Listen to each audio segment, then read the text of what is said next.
దేవుని బిడ్డలు ప్రభునందు దేవుని బిడ్డలారా, పరిశుద్ధులారా, ప్రభు నామను మీ అందరికీ ഉദയകാലം నా వందనాలు తెలియజేస్తున్నా. ക്രിസ്തുവിൽ പ്രിയരെ, കർത്താവിന്റെ നാമത്തിൽ ഏവർക്കും സ്നേഹവന്ദനം അറിയിച്ചുകൊള്ളുന്നു. ఈ ఉదయకాలం ప్రభు బిడ్డలముగా ప్రభు పాద సన్నిధికి చేరి వచ్చి ఉండగా పరిశుద్ధ లేఖనాల నుండి 63వ కీర్తన చదువుకుందాం.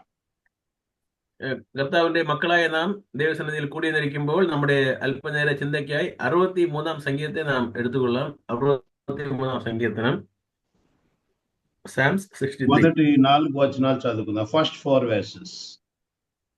ഓക്കെ, 63ാം സംഗീതത്തിന്റെ 1 മുതൽ 4 വരേക്കുള്ള വാക്യങ്ങൾ. దేవా నా దేవుడవు నీవే, వేకువనే నిన్ను వెదకుదును, నీ బలమును నీ ప్రభావమును చూడవలనని పరిశుద్ధాలయమందు నేను ఎంతో ఆశతో కనిపెట్టుకొని ఉన్నాను. నీళ్లు లేక ఎండియున్న దేశమందు నా ప్రాణము నీ కొరకు తృష్ణకొని ఉన్నది.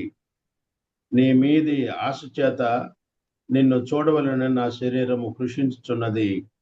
నీ కృప జీవం కంటే ఉత్తమము. నా పెదవులు నిన్ను స్తుతించును.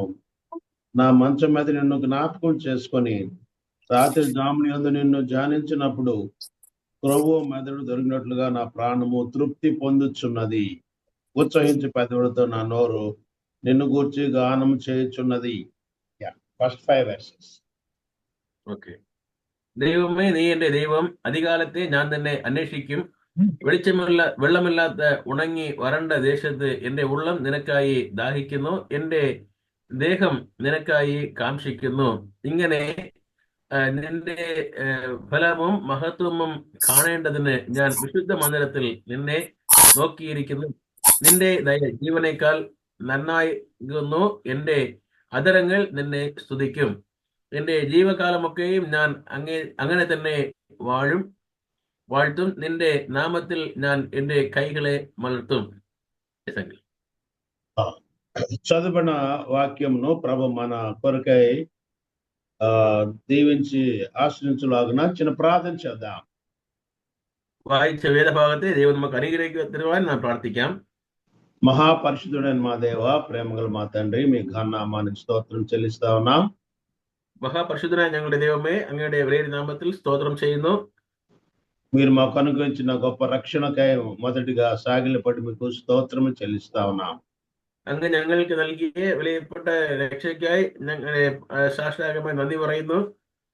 పరమ తండ్రి, మీ ప్రియకుమారుని యందు మీరు మాకు అనుగ్రహించిన పాప క్షమాపణకే, పరలోక రాజ్య భాగ్యమునకే వందనాలు చెల్లిస్తా ఉన్నాం. പരിശുദ്ധ പിതാവേ, അങ്ങ് ഞങ്ങൾക്ക് നൽകിയ പരലോക ഭാഗ്യത്തിനായും നന്മകൾക്കായും അങ്ങ് സ്തുതിക്കുന്നു, സ്തോത്രം ചെയ്യുന്നു.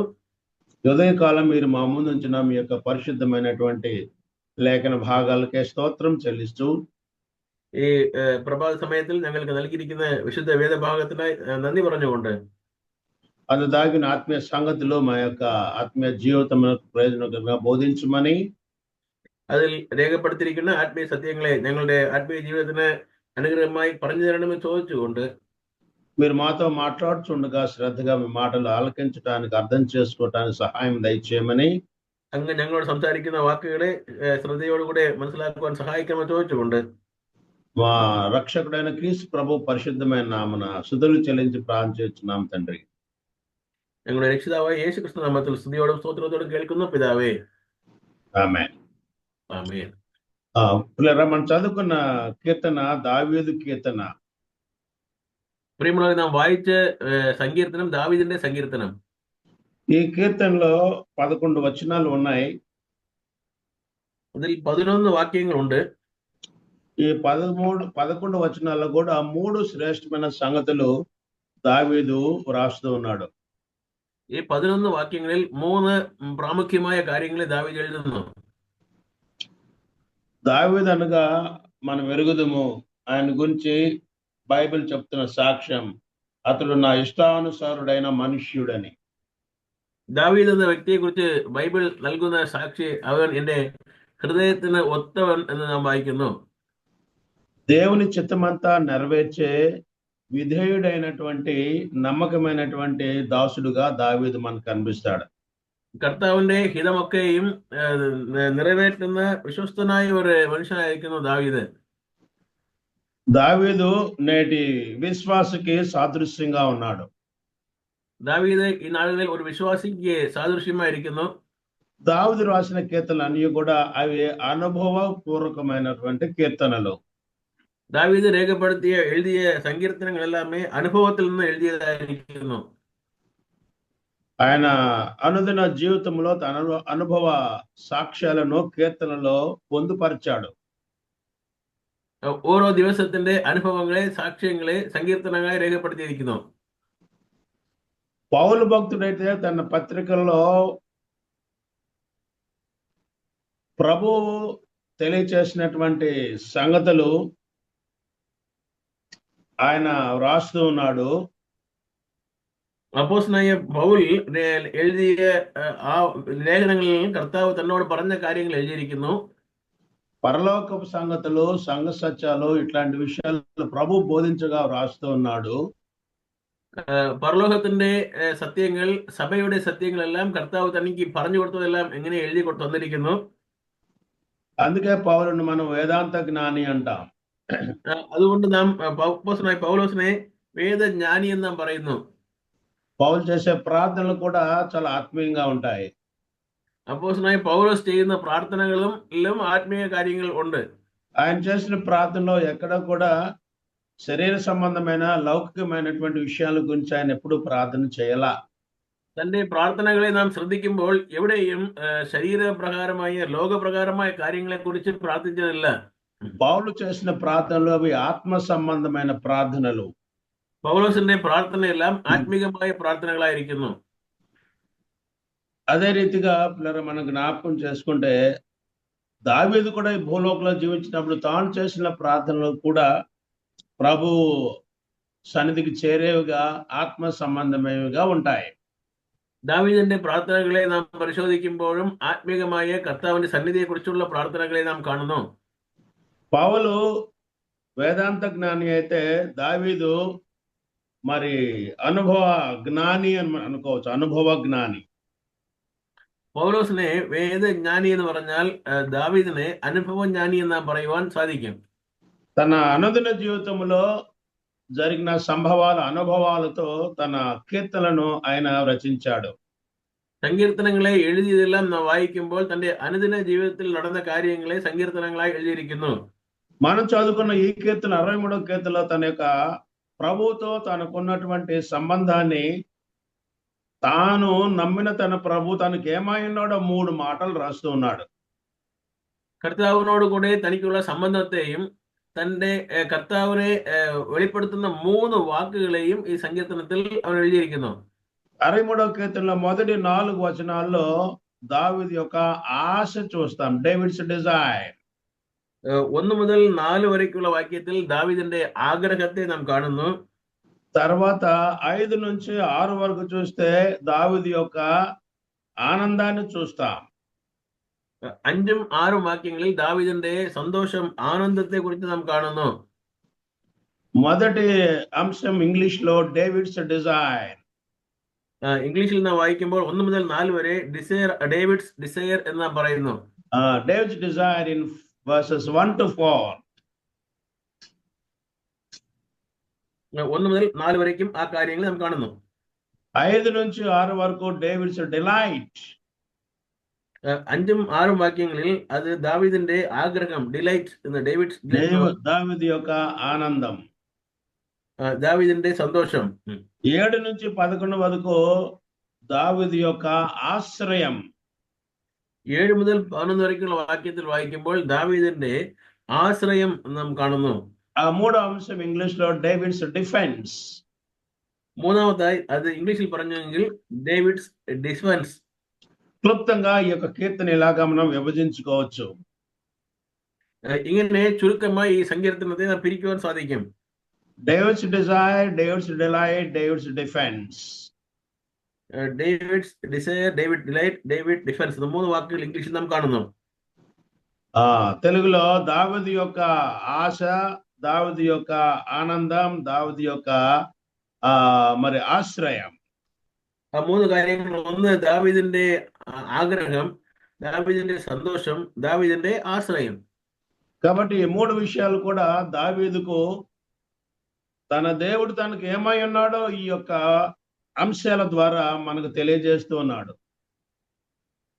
ഈ മൂന്ന് കാര്യങ്ങളെയും ദാവീദ് തനിക്ക് എങ്ങനെ കർത്താവ് ഇരിക്കുന്നു എന്നുള്ള കാര്യത്തെ വെളിപ്പെടുത്തുന്നു. ఏ సందర్భంలో దావీదు కీర్తన రాస్తూ ఉన్నాడంటే,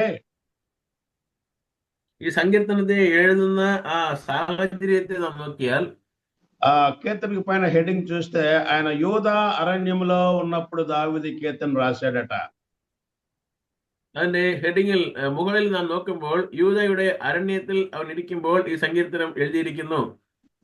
తన కుమారుడైన అబ్షలోము చేత తరమబడతా ఉన్నప్పుడు సింహాసనాన్ని వీడి యెరూషలేమును వీడి యూదా అరణ్యములో తాను ఉన్నప్పుడు రాశాడు.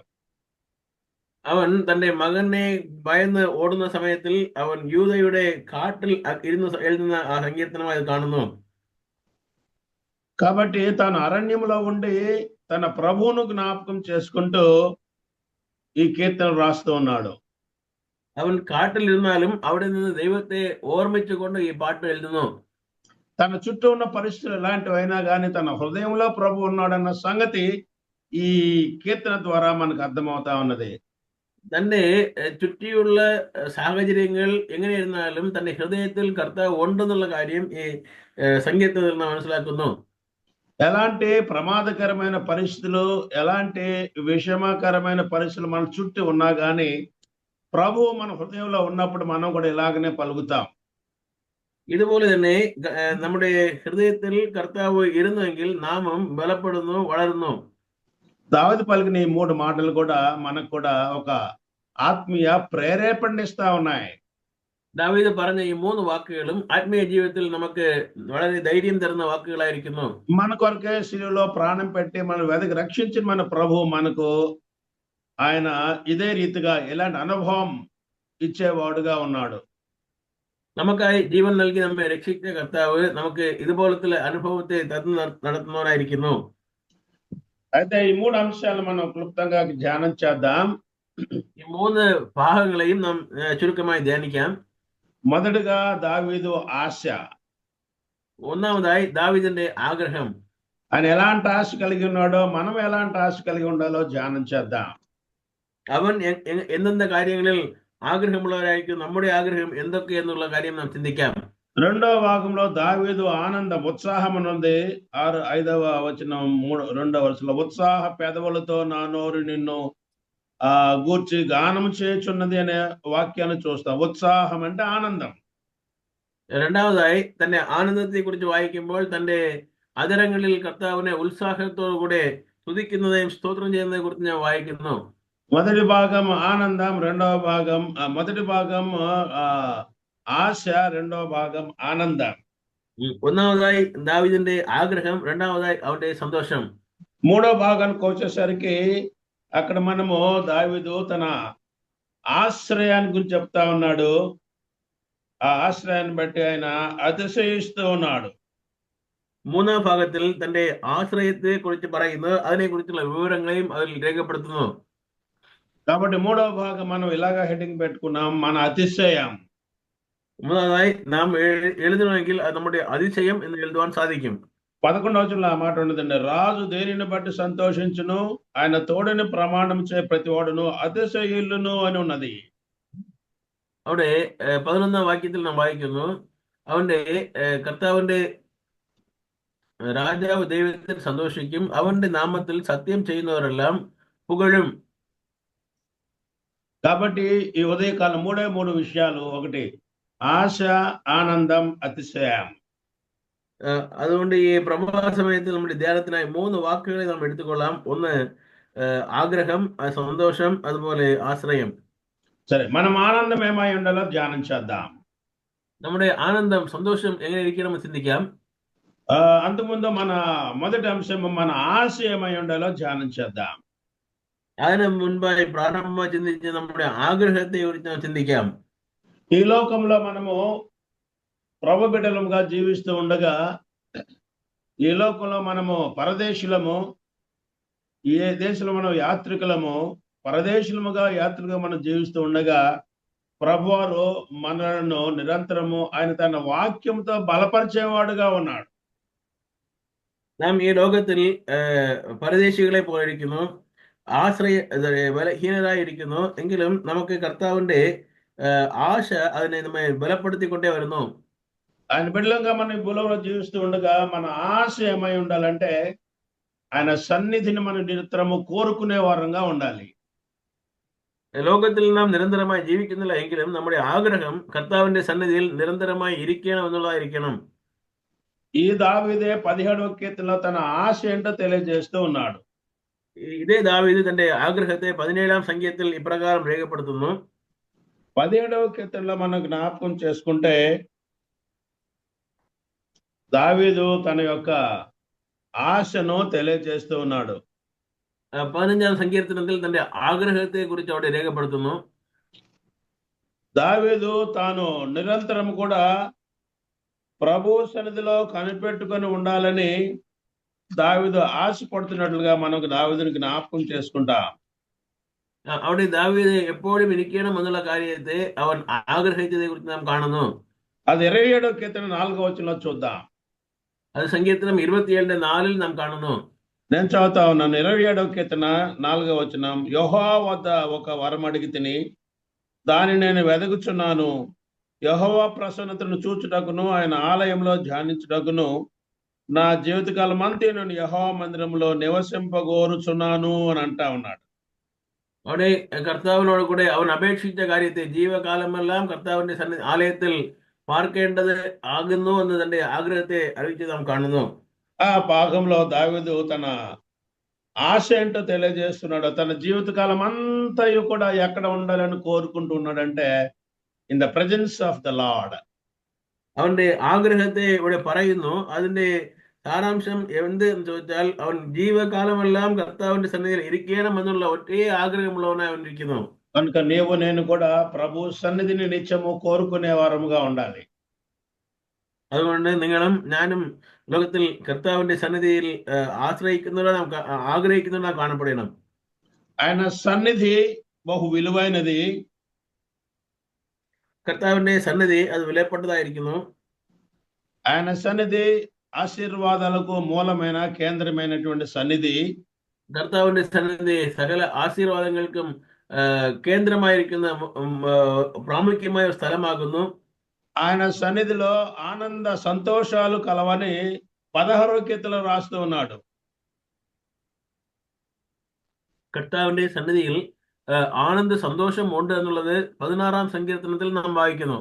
నేను చదువుతా ఉన్నా 16వ కీర్తన 11వ వచనం. జీవమార్గము నీవు నాకు తెలియజేసేదవు, నీ సన్నిధిని సంపూర్ణ సంతోషము కలదు.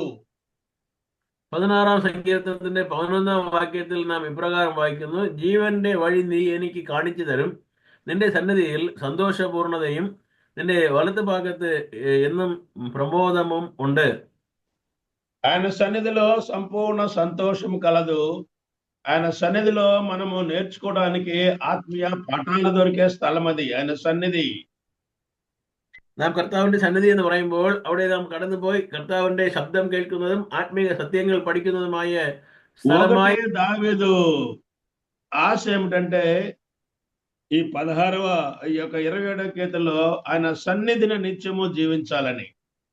ദാവീദിന്റെ ആഗ്രഹം എന്ന് വെച്ചാൽ 27ാം സങ്കീർത്തനത്തിൽ പറയുന്നു, തന്റെ దావీదు యొక్క అభిలాష తాను దేవుని మందిరంలో నివసించాలనే. ఈనాడు నీవు నేను స్థానిక సంఘాల్లో మన స్థానిక సంఘాలలో చక్కని సహవాసుల ముందుకు సాగాలనేది దేవుని యొక్క చిత్తం.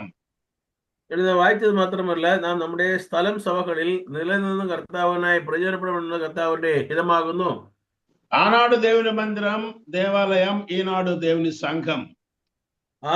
പഴയ നാളുകളിൽ ദേവാലയം കർത്താവിന്റെ സന്നിധിയായിരുന്നു, ഈ നാളുകളിൽ ദൈവമക്കൾ കർത്താവിന്റെ സന്നിധിയായിരിക്കുന്നു, ആലയമാകുന്നു. అందుకని హెబ్రీ పత్రిక 10వ అధ్యాయం 24 మనం జ్ఞాపకం చేసుకుంటాం. ఆ దినము సమీపించుకొలదే సమాజముగా కూడా మానకని మాట చూస్తాం మనం. ആ നാളുകളെ കുറിച്ച് പറയുമ്പോൾ ആ നാളുകളിലുള്ള നന്മകളെ കുറിച്ചും നാം ചിന്തിക്കുവാൻ സാധിക്കുന്നു. మానక స్థానిక సంఘ సహవాసంలో మనము అన్ని కొడుకులు హాజరు కావాల్సిన వారమై ఉన్నాం. നമ്മുടെ സ്ഥല സഭകളിൽ നടക്കുന്ന എല്ലാ യോഗങ്ങളിലും നാം കടന്നു വരേണ്ടത് പങ്കെടുക്കേണ്ടതും ആവശ്യമാകുന്നു.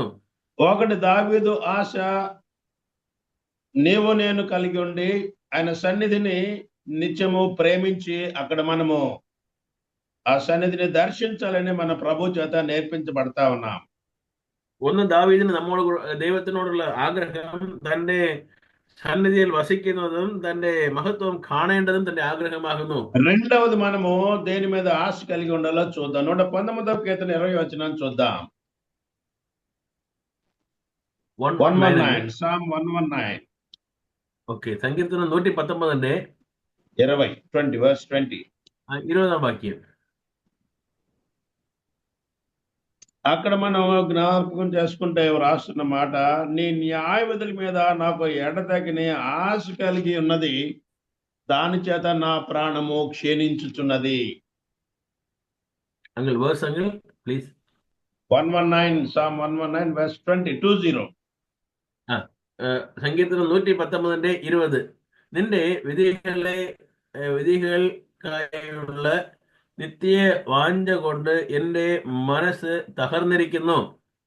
నీ న్యాయ విధుల మీద అంటే నీ వాక్యం మీద నాకు ఎడతెగని ఆశ కలిగి ఉన్నదని దావీదు తన ప్రగాఢమైన ఆశ రెండవదిగా వాక్యం మీద కలిగి ఉన్నాడు. രണ്ടാമതായി കർത്താവിന്റെ വചനത്തിന്മേൽ തനിക്ക് ഒരു വലിയ ആഗ്രഹം ഉണ്ടെന്നുള്ള കാര്യത്തെ വെളിപ്പെടുത്തുന്നു. దావీదు ఎలాంటి ఆశ కలిగి ఉన్నాడో చూడండి. ఆయన సన్నిధి అంటే ఆశ కలిగిన వాడు, ఆయన వాక్యం అంటే మక్కువ కలిగిన వాడుగా దావీదు కనిపిస్తా ఉన్నాడు. തന്റെ കർത്താവിന്റെ സന്നിധി എന്ന് പറയുമ്പോൾ അതിന്മേൽ ആഗ്രഹമുള്ളവനായി, കർത്താവിന്റെ മക്കൾ എന്ന് പറയുമ്പോൾ അതിനുമേലും അവൻ താല്പര്യവും ആഗ്രഹമുള്ളവനായിരിക്കുന്നു. ఇలాంటి సంతోషము, ఇలాంటి ఆనందము, ఇలాంటి ఆశ ప్రభుకి సంతోషాన్ని కలిగిస్తుంది. ഇതുപോലുള്ള ആഗ്രഹം കർത്താവിന് നല്ല സന്തോഷം കൊണ്ടുവരുന്ന ആഗ്രഹമായിരിക്കുന്നു. 42వ కీర్తన 1వ వచనంలో కూడా దుప్పి నీటి వాగుల వరకు ఆశపడినట్లు అనే మాట మనం చూస్తాం. 42వ కీర్తన 1 Psalm 42 verse 1. 42వ సంకీర్తనത്തിന്റെ 1వ వాక్యం వాయిക്കുമ്പോഴും കൂടെ అక్కడ కూడా దావీదు తన ఆశను తెలియజేస్తూ ఉన్నాడు. అదేంటో చూద్దాం. కోరవ కుమారులు రాస్తా ఉన్నారు, నీటి వాగుల కొరకు ఆశపడినట్లు దేవా నీ కొరకు నా ప్రాణము ఆశపడుచున్నది అంటా ఉన్నాడు. വെള്ളം കുടിക്കുന്നത് സാധാരണമായ അനുഭവം. അങ്ങനെ നാം വായിക്കുമ്പോഴും വാൻ നീർത്തോടുകളിലേക്ക് ചെല്ലുവാൻ കാംക്ഷിക്കുന്നത് പോലെ ദൈവമേ എന്റെ ആത്മാവ് നിന്നോട് ചേരുവാൻ കാംക്ഷിക്കുന്നു. రెండవ వచనం చూస్తే నా ప్రాణము దేవుని కొరకు తృష్ణ కొనుచున్నది, జీవం గల దేవుని కొరకు తృష్ణ కొనుచున్నది అని వ్రాస్తూ ఉన్నాడు. അവിടെ എന്റെ ആത്മാവ് ദൈവത്തിനായി, ജീവനുള്ള ദൈവത്തിനായി തന്നെ കാംക്ഷിക്കുന്നു. బైబిల్ గ్రంథంలో కొంతమంది వ్యక్తులు కలిగిన ఆశలు మనం జ్ఞాపకం చేసుకుంటే అవి ఆత్మ సంబంధమైన ఆశలుగా ఉన్నాయి.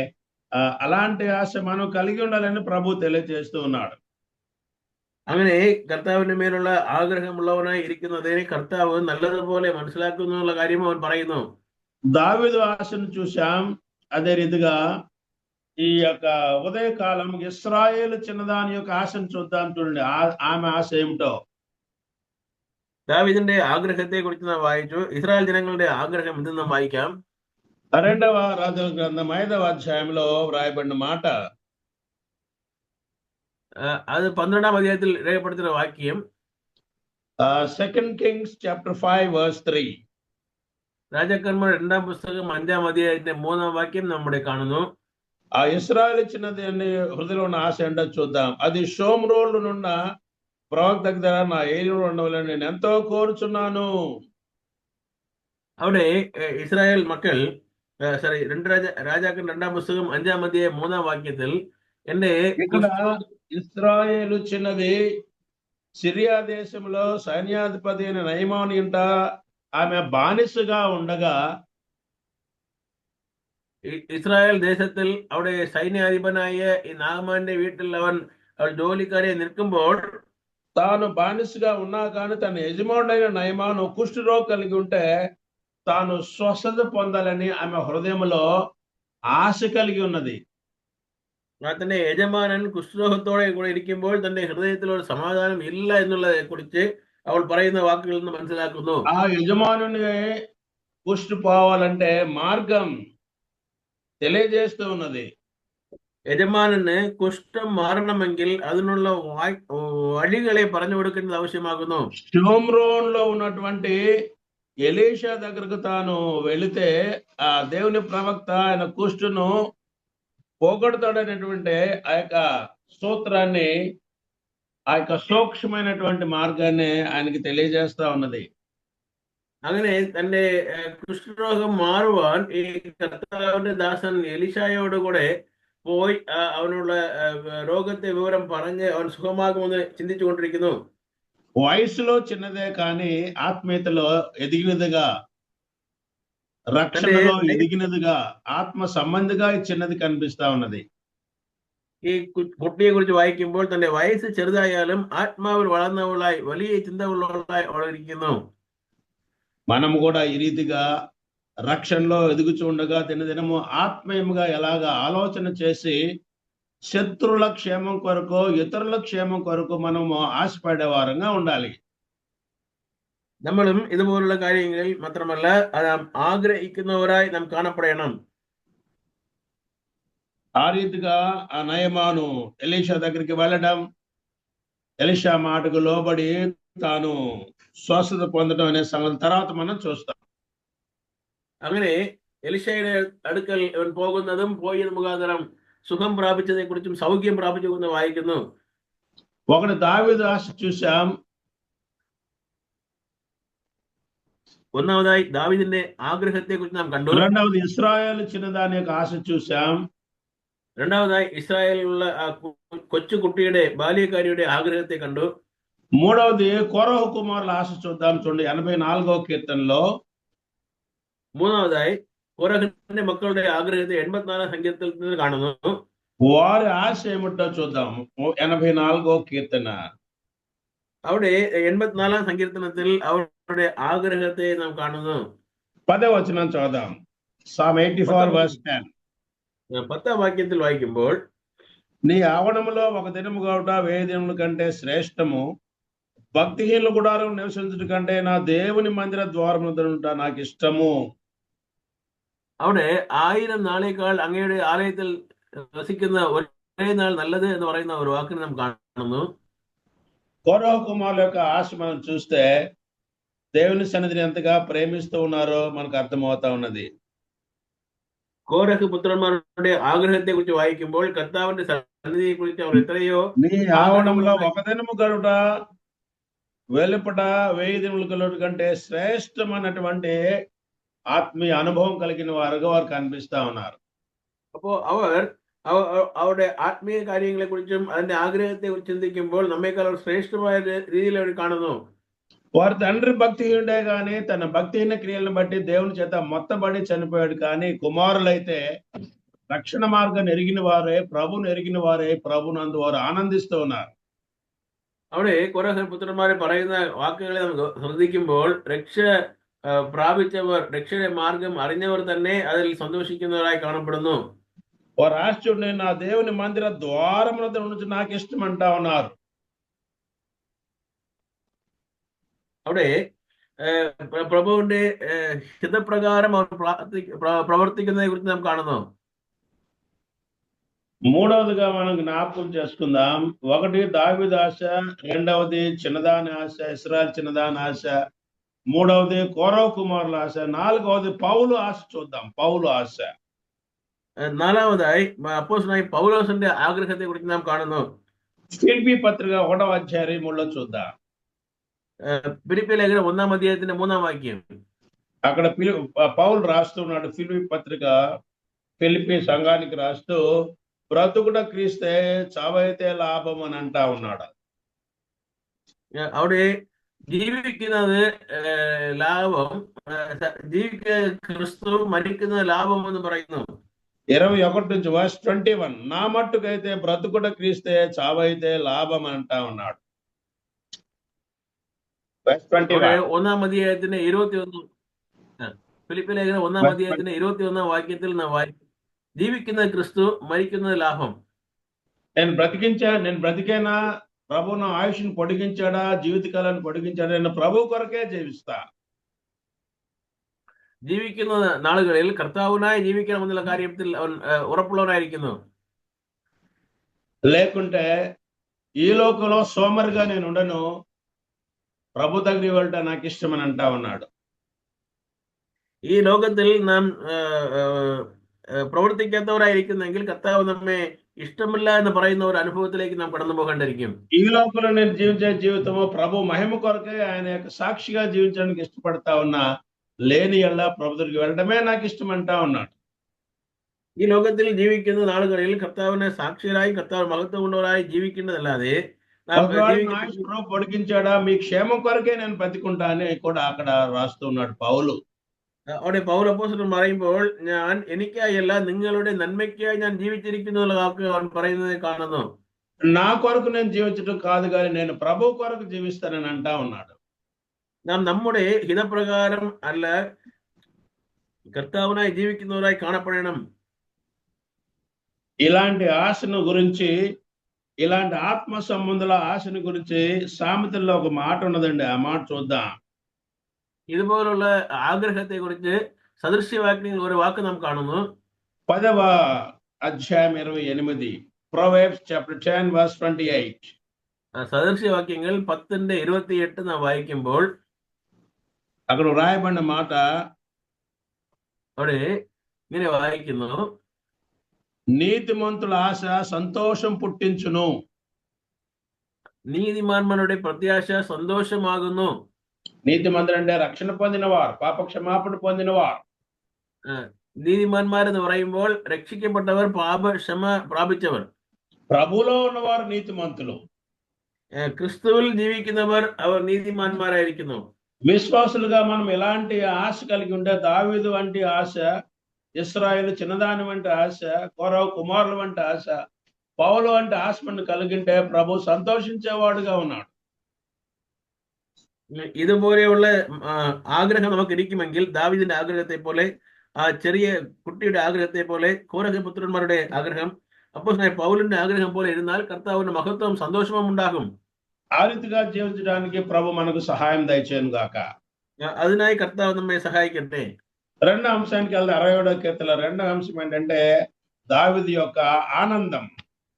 രണ്ടാമത്തെ ഭാഗം നാം ചിന്തിക്കുമ്പോൾ ദാവീദിന്റെ സന്തോഷം, దావీదు యొక్క ఆనందం. ദാവീദിന്റെ ఆనందం. దావీదు ఆనందము ఎందుకు పొందాడో మనం అక్కడ చూస్తాం కదా. തന്റെ സന്തോഷം എന്തുകൊണ്ട് പോയി എന്ന് നമ്മൾ അറിയുന്നു. రాత్రి జాములు యందు ఆయన ధ్యానించినప్పుడు ప్రభు తనకు గ్రహించిన ధ్యానాలను బట్టి, వాక్య ధ్యానాలను బట్టి తనకు ఆనందం, తనకు సంతోషం. കർത്താവിന്റെ സന്നിധിയിൽ താൻ രാത്രി സമയങ്ങളിൽ ധ്യാനിക്കുന്നത് വളരെ സന്തോഷം എന്നുള്ള കാര്യത്തെ രേഖപ്പെടുത്തുന്നു. ఉదయకాలం మనం జ్ఞాపకం చేసుకున్న మన సంతోషం కూడా ప్రభు వాక్యాన్ని ధ్యానించే విషయమై మనం సంతోషించే వరముగా ఉండాలి. ഈ പ്രഭാത സമയത്തിൽ നാം ചിന്തിക്കുമ്പോൾ നമ്മുടെ സന്തോഷവും കർത്താവിന്റെ വചനത്തെ ധ്യാനിക്കുന്നതിൽ കാണപ്പെടണം എന്നുള്ളത് ആവശ്യമാകുന്നു. అసలు రక్షణ బట్టి ప్రభు మనకి ఎలాంటి ఆనందం ఇచ్చాడో 1 పేతురు పత్రిక 1:9 మనం చూస్తాం. രക്ഷിക്കപ്പെട്ട ദൈവമക്കൾക്ക് എങ്ങനെ ആനന്ദം നൽകുന്നു എന്നുള്ള കാര്യം പത്രോസിന്റെ ഒന്നാം ലേഖനം, First Peter chapter 1 verse 9. പത്രോസിന്റെ ഒന്നാം ലേഖനം 1-ാം അധ്യായം 9-ാം വാക്യം. మొదటి పేతురు పత్రిక 1వ అధ్యాయం 9వ వచనంలో, చెప్పనసఖ్యమును మహిమాయుక్తమైన ఆనందమాన్ని ప్రభు మనకు రక్షణ బట్టి అనుగ్రహించాడు. അവിടെ കർത്താവ് നാം രക്ഷിക്കപ്പെടുന്നതിനായി, കർത്താവ് നമ്മെ രക്ഷിക്കുന്നവരായി നമ്മെ നിയമിച്ചിരിക്കുന്നു. చెప్పనసఖ్యమును మహిమాయుక్తమైన ఆనందాన్ని రక్షణ బట్టి ప్రభు మనకు అనుగ్రహించాడు. അവിടെ പറഞ്ഞു തീരാത്ത മഹത്വത്താലും മഹിമയാലും നിറഞ്ഞിരിക്കുന്ന ദാനത്തെ നമുക്ക് നൽകിയിരിക്കുന്നു. విలువైనదైన ప్రాణములు శిలువలో ధారపోసి అయోగ్య పాపులం మనల్ని రక్షణకు పాత్రులుగా చేసి, పరలోకానికి పాత్రులుగా చేసి ప్రభు మనల్ని ఆశీర్వదించాడు. വിലപ്പെട്ട രക്ഷയെ നമുക്ക് നൽകിയത് മുഖാന്തരം പരലോകത്തിന് പ്രാപ്തരായി ദൈവം നമ്മെ മാറ്റിയിരിക്കുന്നു.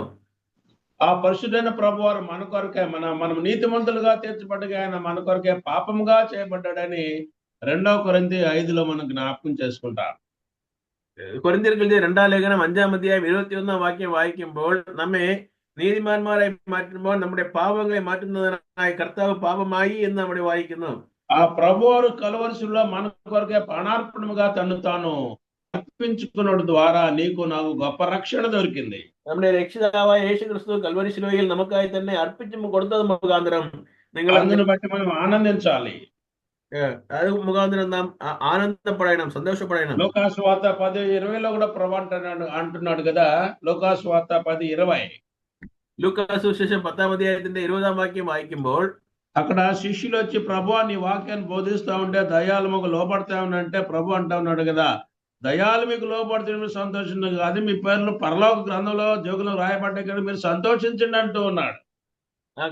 കർത്താവ് ശിഷ്യന്മാർ പറയുന്നു ഭൂതങ്ങൾ ഞങ്ങൾക്ക് കീഴടങ്ങുന്നു എന്ന് പറയുമ്പോൾ കർത്താവ് പറയുന്ന കാര്യം നിങ്ങളുടെ പേർ സ്വർഗത്തിൽ എഴുതിയിരിക്കുന്നതിനെ ഓർത്ത് നിങ്ങൾ సంతోషిప్పిన్ എന്ന് പറയുന്നു.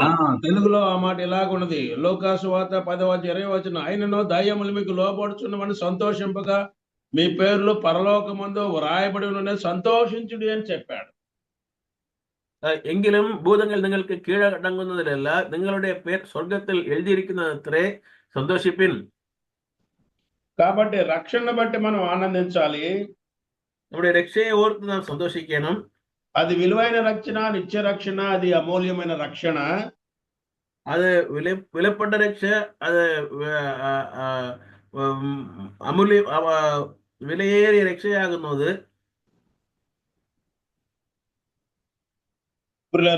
రక్షణ పొందినటువంటి వ్యక్తిగా చెరసాల నాయకుడు ఎలాంటి ఆనందాన్ని పొందాడో చూద్దాం. രക്ഷിക്കപ്പെട്ട ഒരു മനുഷ്യൻ എങ്ങനെ ആനന്ദമുള്ളവനായി മാറുന്നു നാം ചിന്തിക്കാം. అపోస్తలుల గ్రంథం 16వ అధ్యాయంలో ఆ మాట మనం చూస్తాం. അപ്പോസ്തല പ്രവൃത്തി 16-ാം അധ്യായത്തിൽ ഒരു വാക്ക് നാം അവിടെ കാണുന്നു. 16వ అధ్యాయంలో మనము లూదియా అనేటువంటి సహోదరి కూడా రక్షణ పొంది తన ఇంటి వారితో కూడా ఆమె ఆనందించింది. അപ്പോസ്തല പ്രവൃത്തി 16-ാം അധ്യായത്തിൽ ലിദിയ എന്ന് പറയുന്ന സഹോദരി രക്ഷിക്കപ്പെട്ട മുഖാന്തരം കുടുംബമെല്ലാവരും ఆనందం అనుభవించు. ఆ తర్వాత చెరసాల నాయకుడు కూడా రాత్రి వేళ రక్షణ నేను ఎలాగ పొందాలి అని అడిగి తెలుసుకొని రక్షణ పొందిన వాడుగా తన ఇంటి వారితో ఆనందించిన వాడుగా మనం 34వ వచనం చూస్తాం. അതേ നാളിൽ തന്നെ ജയിലുള്ള അധിപതിയും തന്റെ കുടുംബാംഗങ്ങൾ എല്ലാവരും ഞാൻ എങ്ങനെ രക്ഷിക്കപ്പെടണമെന്ന് ചോദിച്ചവർ രക്ഷിക്കപ്പെട്ടതെ കുറിച്ച് വായിക്കുന്നു. 34వ చివరిలో దేవుని యందు విశ్వసించిన వాడే తన ఇంటి వారు అందరితో కూడా ఆనందించును అనే మాట 34 verseలో చూస్తాం. 34-ാം വാക്യത്തിൽ വായിക്കുന്നു, ദൈവത്തിൽ വിശ്വസിച്ചതിനാൽ വീടടങ്കം ആനന്ദിച്ചു എന്ന് വായിക്കുന്നു. కాబట్టి ప్రభు మనకిచ్చిన రక్షణ బట్టి మనం ఆనందించాలి. അതുകൊണ്ട് കർത്താവ് നമുക്ക് നൽകിയ രക്ഷയെ ഓർത്ത് നാം കർത്താവിൽ സന്തോഷപ്പെടണം. హబక్కూకు ఇంకొక అడుగు ముందుకు వేసి ఇంకేమంటున్నాడో చూద్దాం. ഹബക്കൂക്ക് പറയുന്ന ഒരു വാക്കിനെ നാം ചിന്തിക്കാം. ఆయన ఎట్టి విషయంలో ఆనందించేవాడుగా ఉన్నాడో చూద్దాం. അവൻ ഏതെല്ലാം കാര്യങ്ങളിൽ സന്തോഷിക്കുന്ന കാര്യം നാം ചിന്തിക്കാം. హబక్కూకు గ్రంథము ഹബക്കൂക്ക് പുസ്തകം 3వ అధ్యాయం 3-ാമത്തെ അധ്യായത്തിൽ 3వ అధ్యాయం 18వ వచనం, నేను యెహోవా యందు ఆనందించెదను, నా రక్షణకర్త అయిన నా దేవుని యందు నేను సంతోషించెదను అని అంటూ ఉన్నాడు. 3-ാം അധ്യായത്തിന്റെ 18-ാം വാക്യത്തിൽ വായിക്കുമ്പോൾ ഞാൻ യഹോവയിൽ ആനന്ദിക്കും, എന്റെ രക്ഷയുടെ ദൈവത്തിൽ ഘോഷിച്ചുല്ലസിക്കും.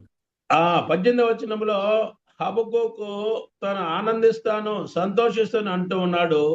ఏ సందర్భంలో, ఏ సమయంలో, ఎలాంటి పరిస్థితుల్లో తను ఆనందించేవాడుగా ఉన్నాడో పై వచనంలో రాస్తా ఉన్నాడు. രക്ഷയുടെ അനുഭവത്തെ കുറിച്ച് പറയുമ്പോൾ താൻ എങ്ങനെയുള്ള സാഹചര്യത്തിൽ ഇരുന്നു കൊണ്ട് അവൻ കർത്താവിൽ ആനന്ദിക്കുന്നു എന്നുള്ള കാര്യം നാം അവിടെ കാണുന്നു. verse 17 onwards ఇలాగా రాశాడు. verse 17 onwards, అంజూరపు చెట్లు పోయకుండాను, ద్రాక్ష చెట్లు ఫలింపకపోయినను, ఒలీవ చెట్లు కాపలేకపోయినను, చేనిలో పళ్ళు పంటకు రాకపోయినను, గొర్రెల దొడ్డిలో లేకపోయినను, చెరశాలలో పశువులు లేకపోయినను, నేను యెహోవా యందు ఆనందించదును అంటా ఉన్నాడు. അവിടെ അത്തിവൃക്ഷം, അതുപോലെ മുന്തിരിവള്ളി, ഒലിവ വൃക്ഷം, ആട്ടിൻകൂട്ടം ഇതെല്ലാം ഇല്ലെങ്കിലും ഞാൻ കർത്താവിൽ സന്തോഷിക്കുമെന്ന് പറയുന്നു. కాబట్టి పిల్లరా, ప్రభు మనకు అనుగ్రహించిన అమూల్యమైన రక్షణను బట్టి మనం ఆనందించాలి. അതുകൊണ്ട് കർത്താവ് നമുക്ക് നൽകിയിരിക്കുന്ന രക്ഷയെ ഓർത്ത് നാം ആനന്ദിക്കണം. అంత మాత్రమే కాదు, ప్రభు సన్నిధిలో ఆనందం సంగతిని మనం ఎరిగిన వారమై మనము ఆయన సన్నిధిని చేరి రావడానికి షోలమ్మితి వలె మనం చెప్పగలిగి ఉండాలి. അത് മാത്രമല്ല കർത്താവിന്റെ സന്നിധിയിൽ ശൂലമത്തിയെ പറഞ്ഞത് വരുന്നത് പോലുള്ള കാര്യങ്ങൾ പറഞ്ഞ് സന്തോഷമായി കടന്നു വരയണം. పరమగీతములో 2వ అధ్యాయం 3లో చూస్తాం. Song of songs chapter 2 verse 3. ഉത്തമഗീതം 2ാം അധ്യായത്തിന്റെ 3ാം വാക്യം നാം വായിക്കുമ്പോൾ అక్కడ షూలమతి తన అనుభవాన్ని తెలియజేస్తా ఉన్నది. അവിടെ ശൂലമിത്തി തന്റെ അനുഭവത്തെ കുറിച്ച് പറയുന്നു. తన ప్రియుని నీడను ఆనంద భరితురాలై ఎలాగా సంతోషిస్తున్నదో ఆమె ఇక్కడ రాస్తూ ఉన్నది. തന്റെ പ്രിയന്റെ മേലുള്ള സന്തോഷത്തിൽ അവൾ എങ്ങനെയെല്ലാം സന്തോഷിക്കുന്നു എന്നുള്ള കാര്യം ഇവിടെ രേഖപ്പെടുത്തിയിരിക്കുന്നു. చూద్దాం. Chapter 2 verse 3. అడవృక్షంలో జలద వృక్షం ఎట్లున్నదో పురుషులో నా ప్రియుడు అట్లున్నాడు, ఆనంద భరితనై నేను అతని నీడను కూర్చుంటుని అంటా ఉన్నది. ഉത്തമഗീതം 2ാം അധ്യായത്തിന്റെ 3ാം വാക്യത്തിൽ കാട്ടു മരങ്ങളുടെ ഇടയിൽ ഒരു നാരകം പോലെ ഏകോനക്കാരുടെ ഇടയിൽ എന്റെ പ്രിയൻ ഇരിക്കുന്നു. షూలమతి తన ప్రియుని యందు ఆయన సన్నిధికి చేరి వచ్చి ఆయన నీడను ఆమె ఏ రీతిగా సేద తీర్చబడుచు ఆనందిస్తున్నదో రాస్తూ ఉన్నది కదా. അവനെ വിളിച്ച് കൊണ്ടുവരുന്നത് മാത്രമല്ല അവന്റെ നിഴലിൻ കീഴിൽ ഇരുന്ന് ആശ്വസിക്കുന്നതേ നാം കാണുന്നു. మనము కూడా మన ప్రభు యొక్క రెక్కల నీడను ఆశ్రయించి ఆయన సన్నిధి చాటున మనము ఆనందించవలసిన వారమై ఉన్నాము, ఆశ్రయం పొందవలసిన వారమై ఉన్నాము. നാമും അതുപോലെ കർത്താവിന്റെ സന്നിധിയിലെ ഓർത്ത് നാം ആനന്ദിക്കുന്നവരായും ഇരിക്കുന്നവരായും ഇരിക്കണം. 91వ కీర్తనలో దావీదు మహారాజు అది అంటాడు కదా, మహోన్నతుని చోట నివసించువాడే సర్వశక్తి నీడను విశ్రమించువాడు, ఆయనే నాకు ఆశ్రయము, నా కూడా నమ్ముకున్న దేవుడు అని చెప్తా ఉన్నాడు. നാം സങ്കീർത്തനം 91 91 സാംസിൽ വായിക്കുമ്പോൾ അത്യുന്നതന്റെ മറവിൽ വസിക്കുന്ന സർവശക്തന്റെ നിഴലിൽ കീഴിൽ പാർക്കുകയും ചെയ്യുന്നവൻ യഹോവയെ കുറിച്ച് അവൻ എന്റെ സംഗീതവും കോട്ടയും ഞാൻ ആശ്രയിക്കുന്ന എന്റെ ദൈവം ആകുന്നു എന്ന് പറയും. అదే రీతిగా మనను ఆత్మీయంగా బలపరిచే సేవకులకు ఆత్మీయ తండ్రులు కూడా మనం ఆనందం సంతోషం కలుగు చేయాలి. അതുകൊണ്ട് നാം പ്രവർത്തനങ്ങളിൽ ഇന്നും ബലപ്പെട്ട് ആത്മീയ രീതിയിൽ മറ്റുള്ളവരെ സന്തോഷപ്പെടുത്തേണ്ട ആവശ്യമാകുന്നു. మన కుటుంబస్తులకు కదా, రక్త సంబంధికులకు కదా, ఆత్మీయంగా జీవిస్తూ వారిని లక్ష్యం నడిపిస్తూ వారికి మనం ఆనందం సంతోషం కలుగు చేయాలి. നാം നമ്മുടെ കുടുംബത്തിലുള്ളവരും മറ്റുള്ളവരെയും കർത്താവിന്റെ വഴിയിൽ കൊണ്ടുവന്ന് അതിനിമിത്തം സന്തോഷിക്കേണ്ടത് ആവശ്യമാകുന്നു. స్నేహితులను మిత్రులను రక్షణకు నడిపించి వారికి ఆనందం కలుగు చేయాలి. നമ്മുടെ സ്നേഹിതരെയും മറ്റുള്ളവരെയും രക്ഷയിൽ നടത്തിക്കൊണ്ട് അനുമുഖാന്തരം സന്തോഷിക്കുന്നവരായിരിക്കണം. శత్రువులు కూడా రక్షణ తెలియజేసి వారిని కూడా ప్రేమించి ప్రభు ప్రేమను వారికి రుచి చూపించి వారిని ఆనందింప చేయాలి. മക്കളോടുള്ള കാര്യങ്ങളിലും നാം ചിന്തിക്കുമ്പോൾ അവരോടും കർത്താവിന്റെ കാര്യങ്ങളെ കുറിച്ച് പറഞ്ഞ് കർത്താവിൽ మన స్థానిక సంఘాల్లో మన ప్రవర్తన సంఘంలో పెద్దలైన వారికి ఆనందం సంతోషం కలుగు చేయాలి. നമ്മുടെ സഭാ ജീവിതത്തിലുള്ള നമ്മുടെ പ്രവർത്തികൾ മൂത്തവർക്കും മറ്റുള്ളവർക്കും സന്തോഷം കൊണ്ടുവരുന്നതായിരിക്കണം. అపోస్తలుడు పౌలు కూడా తెస్సలోనిక సంఘస్థుల యొక్క ప్రవర్తనను చూచి వారి భక్తి జీవితాన్ని చూచి నిలకడైన వారి విశ్వాసాన్ని చూసి ఆనందిస్తూ చాప్టర్ 2 వర్స్ 20లో ఒక మాట రాస్తా ఉన్నాడు. തെസ്സലോനിക്ക സഭയിലുള്ള ജനങ്ങളുടെ കാര്യങ്ങളെ കണ്ട് സന്തോഷിച്ച മുഖാന്തരം പൗൽ അപ്പോസ്തലൻ ഇപ്രകാരം പറയുന്നു. ఇది పౌలు యొక్క అతిశయం, ఆనందం. ഇത് ദാവീദിന്റെ മാത്രമല്ല പൗലിന്റെ ഒരു സന്തോഷമാകുന്നു.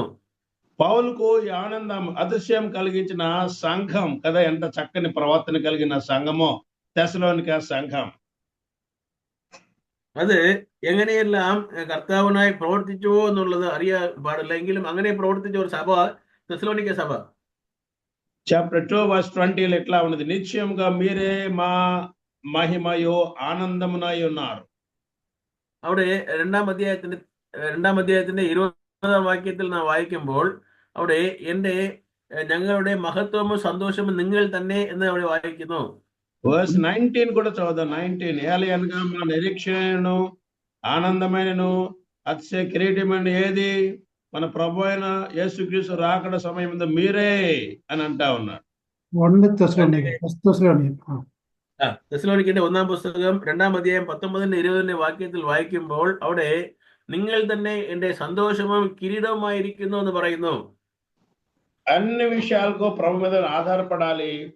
ప్రభు నుండి పొందిన వారమే మనము ఈ లోకంలో సంతోషంగా ప్రభు కొరకే ముందుకు సాగాలి. എല്ലാ കാര്യങ്ങളിലും നാം കർത്താവിനെ ആശ്രയിക്കണം. അങ്ങനെ നാം മുന്നേ കടന്നു പോകണം.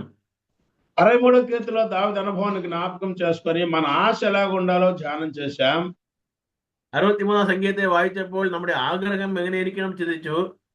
మన ఆనందం ఏమై ఉండాలో జ్ఞాపకం చేసుకున్నాం. നമ്മുടെ സന്തോഷം എങ്ങനെ ഇരിക്കണം ചിന്തിച്ചു.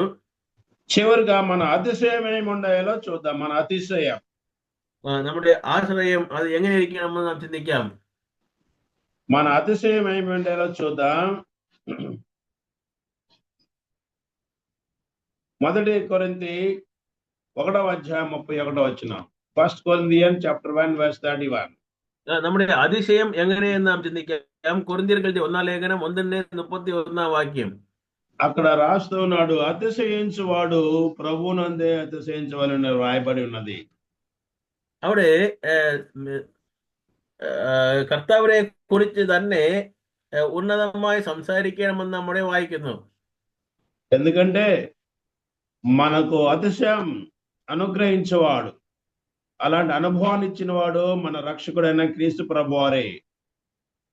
എന്തെന്ന് വെച്ചാൽ നമുക്ക് അതുപോലുള്ള അനുഭവങ്ങൾ നൽകുന്നത് നമ്മുടെ കർത്താവ് തന്നെ. పరలోక తండ్రి యొక్క అనాది సంకల్పాన్ని బట్టి కుమారుడు మనకు ఏమైనాడో, మనకు అతిశయనిచ్చే కుమారుడు ఏమైనాడో అక్కడ రాశాడు. പരലോക പിതാ തന്റെ മകനെ ലോകത്തിൽ അയച്ചപ്പോൾ അവൻ മുഖാന്തരം വന്ന അതിശയങ്ങളെ കുറിച്ച് നാം അവിടെ വായിക്കുന്നു. ఆ పరలోక తండ్రి యొక్క అనాది సంకల్పాన్ని బట్టి యుక్త కాలంలో కుమారుడు మన కొరకే శిలువలో మరణించి మనకు రక్షణ ఇచ్చిన ప్రభువారు ఆయన జ్ఞానమంట, నీతంట, పరిశుద్ధత, విమోచన 4 విషయాలు చెప్తూ ఉన్నాడు. അവിടെ പരലോകത്തിൽ നിന്ന് ലോകത്തിൽ വന്ന നമ്മുടെ കർത്താവിനെ കുറിച്ച് വായിക്കുമ്പോൾ 4 കാര്യങ്ങൾ അവിടെ നാം വായിക്കുന്നു. ജ്ഞാനവും നീതിയും పరిశుద్ధత, പരിശുദ്ധിയും വിമോചനം. మళ్ళా రిపీట్ 4 words, రిపీట్ ప్లీజ్. జ్ఞానവും నీതിയും పరిశుద్ధము విమోచనము. ప్రభు రక్షణలో క్రీస్తు ప్రభు వారు మనకు జ్ఞానమయ్యాడు, రక్షణ జ్ఞానాన్ని ఇచ్చాడు. രക്ഷയ്ക്കുള്ള ജ്ഞാനം നമുക്ക് നൽകി. రక్షించ మనకు దినదినము పరలోకపు జ్ఞానాన్ని ఇస్తా ఉన్నాడు. രക്ഷിക്കപ്പെട്ട നമുക്ക് ഓരോ നാളും പരലോകത്തെ കുറിച്ചുള്ള ജ്ഞാനങ്ങളെ തന്നുകൊണ്ടിരിക്കുന്നു. ఈ లోకంలో జ్ఞానులుగా జీవించడానికి చీమల నుండి కూడా మన జ్ఞానాన్ని నేర్పిస్తా ఉన్నాడు. ഈ നാളുകളിൽ ലോകത്തിൽ ജീവിക്കുമ്പോൾ മറ്റുള്ള ചെറിയ ചെറിയ വ്യക്തികളിൽ നിന്നും സാധനങ്ങളിൽ നിന്നും ജ്ഞാനത്തെ പഠിപ്പിച്ചു തരുന്നു. సామెతలో ఉన్నదిగా సోమరి చీమల యొద్దకు వెళ్ళు అని జ్ఞానాన్ని నేర్పిస్తా ఉన్నాడు. സദൃശവാക്യങ്ങൾ വായിക്കുന്നു, നീ എറുമ്പിന്റെ അടുത്ത് പോയി അവിടെ ജ്ഞാനത്തെ പഠിക്കുക എന്ന് വായിക്കുന്നു. చిన్నవాడి ద్వారా గొప్ప సంగతులు సామెతలో ప్రభు మనకు 30వ కీర్తనలో తెలియజేస్తూ 30వ అధ్యాయంలో తెలియజేస్తూ ఉన్నాడు. ചെറിയ കാര്യങ്ങൾ മുഖാന്തരം വലിയ പാഠങ്ങളെ പഠിപ്പിക്കുന്നു. സദൃശവാക്യങ്ങൾ 30ാം അധ്യായത്തിൽ വായിക്കുന്നു. ఆ చిన్న జీవులు ఏంటో చూద్దాం. 30వ అధ్యాయం సామెతలో, Proverbs chapter 30. അതിനെക്കുറിച്ച് സദൃശവാക്യങ്ങൾ 30ാം അധ്യായത്തിൽ വായിക്കുമ്പോൾ നാം കാണുന്നു. 24వ వచనం, verse 24. അതിന്റെ 24ാം വാക്യത്തിൽ നിന്നും താഴോട്ട് నేను చదువుతాను. భూమి మీద చిన్నవి 4 కలవు, అయినను అవి మిక్కిలి జ్ఞానం కలవి. ഭൂമിയിൽ എത്രയും ചെറിയതെങ്കിലും അത്യന്തം ജ്ഞാനമുള്ളതായിട്ട് 4 ഉണ്ട്. రక్షించిన ప్రభువారు ఈ భూలోకంలో మనము జ్ఞానయుక్తంగా జీవించడానికి అనేక సంగతులు గ్రంథంలో వ్రాయించి పెట్టారు. രക്ഷിക്കപ്പെട്ട മക്കളായ നാം ലോകത്തിൽ ജ്ഞാനമുള്ളവരായി ജീവിക്കണമെന്ന് അനേക കാര്യങ്ങൾ രേഖപ്പെടുത്തി തന്നിരിക്കുന്നു. ఇక్కడ చిన్న జీవులైనటువంటి 4 జీవులను జ్ఞాపకం చేసుకున్నాడు. verse 25 to 28. ഇവിടെ 4 ജീവൻ മൃഗങ്ങളെ കുറിച്ച് പറഞ്ഞുകൊണ്ട് അതിൽ നിന്ന് ജ്ഞാനം പഠിപ്പിക്കുന്നു. వాటి పేర్లు మాత్రమే జ్ఞాపకం చేసుకున్న వివరానికి వెళ్ళడం లేదు. അതിന്റെ പേരുകളെ മാത്രം പറയുന്നു, അതിന്റെ വിവരങ്ങളിലേക്ക് ഞാൻ പോകുന്നില്ല. 1 చీమలు, 1 എറുമ്പിനെ കുറിച്ച് വായിക്കുന്നു, 2 చిన్న కుందేళ్లు, രണ്ടാമത് മുയലിനെ കുറിച്ച് വായിക്കുന്നു. 3 మిడతలు, മൂന്നാമത് വെട്ടുക്കിളികളെ കുറിച്ച് നാം വായിക്കുന്നു. 4 బల్లి. നാലാമത് അവിടെ ചിലന്തിയെ കുറിച്ച് നാം വായിക്കുന്നു. కనుక రక్షణ పొందిన నీవు నేను కూడా ఈ లోకంలో అజ్ఞానంగా జీవించక ప్రభు బిడ్డలముగా ఆయనకు సాక్షులముగా జ్ఞానయుక్తంగా జీవించాలని ప్రభు ఈ సంగతులు రాయించి పెట్టాడు. രക്ഷിക്കപ്പെട്ട ദൈവമക്കളായ നാം ജ്ഞാനമില്ലാത്തവരെ പോലല്ല, ലോകത്തിൽ ജ്ഞാനമുള്ളവരായി ജീവിക്കണമെന്ന് കർത്താവ് క్రీస్తు നമ്മെ ప్రభు കുറിച്ച് మన ആഗ്രഹിക്കുന്നു. జ్ఞానం, ക്രിസ്തു നമുക്ക് ജ്ഞാനമായിരിക്കുന്നു. ఆయనే మనకు నీతి. കർത്താവ് നമുക്ക് നീതിയാകുന്നു. మునుపు అనీతిమంతులం, తన నీతిని మనకు ధరింపజేశాడు. നാം അനീതിയുള്ളവരായിരുന്നു, നമുക്ക് നീതിയെ നൽകി തന്നു. ఆయన మన పాపం అప్పగించబడే మనం నీతిమంతులుగా తీర్చబడ్డానికి లేపబడ్డాడని రోమా పత్రికలో మనం చూస్తాం. റോമാലേഖനത്തിൽ വായിക്കുമ്പോൾ നമ്മുടെ പാപങ്ങൾക്കായി ഏൽപ്പിക്കപ്പെട്ടു, മാത്രമല്ല ജീവനോട് యోగంటా ఉన్నాడు, స్త్రీకి పుట్టి ఉన్నాడు, దేవుని దృష్టిలో ఎలాగ నీతిమంతుడు కాగలడు అని యోగు ప్రశ్న వేస్తా ఉన్నాడు. തന്റെ മകനെ നമുക്ക് നൽകിയ കർത്താവ് അവനോട് കൂടെ മറ്റെല്ലാം നമുക്ക് തരുമല്ലോ എന്ന് പറഞ്ഞ ഒരു ചോദ്യം നാം കാണുന്നു. మొదటి మందిలో ప్రభు తెలియజేస్తా ఉన్నాడు, ఆయన విశ్వాసముందుడు ద్వారా మన విశ్వాసమైన నీతిని మనం పొందుతా ఉన్నాం. പുതിയ നിയമത്തിൽ വായിക്കുമ്പോൾ വിശ്വാസവും നീതിയും കർത്താവ് മുഖാന്തരം നാം പ്രാപിക്കുന്നു. మూడవది పరిశుద్ధత. മൂന്നാമതായി വിശുദ്ധ ജീവിതം. ఆయనే మనకు పరిశుద్ధతనిచ్చాడు. കർത്താവ് തന്നെ നമുക്ക് വിശുദ്ധം നൽകുന്നു. పాపులం ఇప్పుడు తన రక్తంలో కడిగి మన పరిశుద్ధ జనముగా ఏర్పాటు చేసుకున్నాడు. പാപികളായ നമ്മെ രക്ഷിച്ച് പരിശുദ്ധ ജനമായി മാറ്റിയിരിക്കുന്നു. ఆయన మనకు విమోచన అయ్యాడు. അത് കർത്താവ് നമുക്ക് വിമോചനം നൽകുന്നവരായിരിക്കുന്നു. గొప్ప వెల చెల్లించి నిన్ను నన్ను ఆయన విమోచించాడు. ഒരു വലിയ അപകടത്തിൽ നിന്നും കർത്താവ് നമ്മെ രക്ഷിച്ചിരിക്കുന്നു. కాబట్టి మన అతిశయము ప్రభువునందే. നമ്മുടെ അതിശയം, നമ്മുടെ ആനന്ദവും കർത്താവ് തന്നെ. ఒక వచనం చూసి మనం ముగించుకుందాం. ఇర్మియా గ్రంథం 9వ అధ్యాయం. ഒരു വാക്ക് നാം വായിച്ച് നിർത്താം. യെരമ്യാ പ്രവചനം 9ാം അധ്യായത്തിൽ ఒకే వచనం చూసి మనం ముగించుకుందాం. The book of Jeremiah chapter 9 verse 23. യെരമ്യാ പ്രവചനം 9ാം അധ്യായത്തിന്റെ 23ാം വാക്യം. అక్కడ రాయబడిన మాట ఇప్రకారం వాయిക്കുന്നു.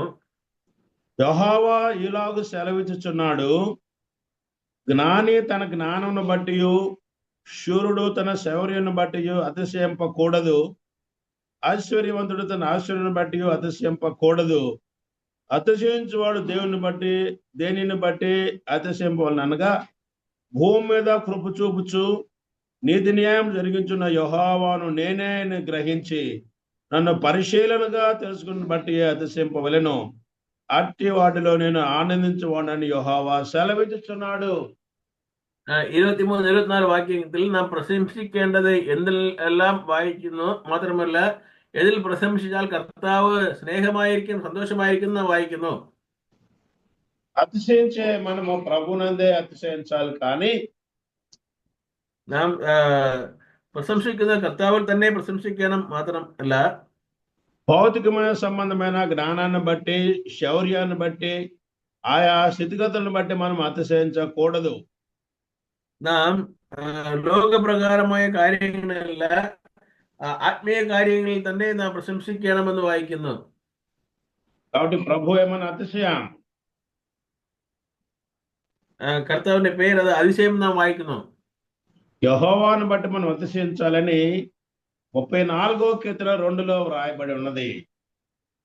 34ാം സങ്കീർത്തനം 2ാം വാക്യത്തിലും ഇതുപോലെ കർത്താവിൽ തന്നെ നാം ആശ്രയിക്കണമെന്ന് നാം വായിക്കുന്നു. మనకన్నిటికీ ఆధారమైన వాడు ఆయనే. നമുക്ക് എല്ലാവരുടെയും ആധാരമായിരിക്കുന്ന കർത്താവ് തന്നെ. మనకు ఆధారమైన ఉన్న ప్రభువునందు మనం అతిశయించాలి. നമുക്ക് ആധാരമായിരിക്കുന്ന കർത്താവിൽ നാം പ്രശംസിക്കണം. రక్షణకు ఆధారం ఆయనే, രക്ഷയുടെ ആധാരമായിരിക്കുന്നു. నీతికి పరిశుద్ధతకు ఆధారం ఆయనే, നീതിക്കും അതുപോലെ വിശുദ്ധത്തിനും ആധാരമായിരിക്കുന്നു. నిరీక్షణకు ఆధారం ఆయనే, നമ്മുടെ പ്രത്യാശയ്ക്കും കർത്താവ് തന്നെ ആധാരമായിരിക്കുന്നു. మన భక్తికి, మన పోషణకు, సంరక్షణకు కూడా ఆధారం ఆయనే. നമ്മുടെ ഭക്തിക്കും നമ്മുടെ സുരക്ഷതയ്ക്കും കർത്താവ് തന്നെ ആധാരമായിരിക്കുന്നു. అన్నిటికీ ఆధారమైన ఆయనే కనుక ఆయన యందు మనం అతిశయించాలి. എല്ലാത്തിനും ആധാരമായി കർത്താവ് ഇരിക്കുന്നു. അവനെ കുറിച്ച് നാം പ്രശംസിക്കണം. ఆ రీతిగా మనం ఆశ ఉండాలని, మన యొక్క ఆనందం ఉండాలని, మన అతిశయం ఉండాలని దావీదు మనకు నేర్పిస్తా ఉన్నాడు. ഇതുപോലുള്ള രംഗത്തിൽ നമ്മുടെ ആഗ്രഹവും നമ്മുടെ അതിശയവും നമ്മുടെ ആനന്ദവും ഇരിക്കണം എന്ന് ദാവീദ് പറയുന്നു. ఆ రీతిగా జీవించడానికి ప్రభు మనకు సహాయం దయచేయను గాక. അങ്ങനെ ജീവിക്കുവാൻ കർത്താവ് നമ്മെ സഹായിക്കട്ടെ. ആമേൻ. ప్రభు ఈ వాక్యాన్ని దీవించును గాక. കർത്താവ് ഈ വചനഭാഗങ്ങളെ അനുഗ്രഹിച്ച് തരുമാറാകട്ടെ.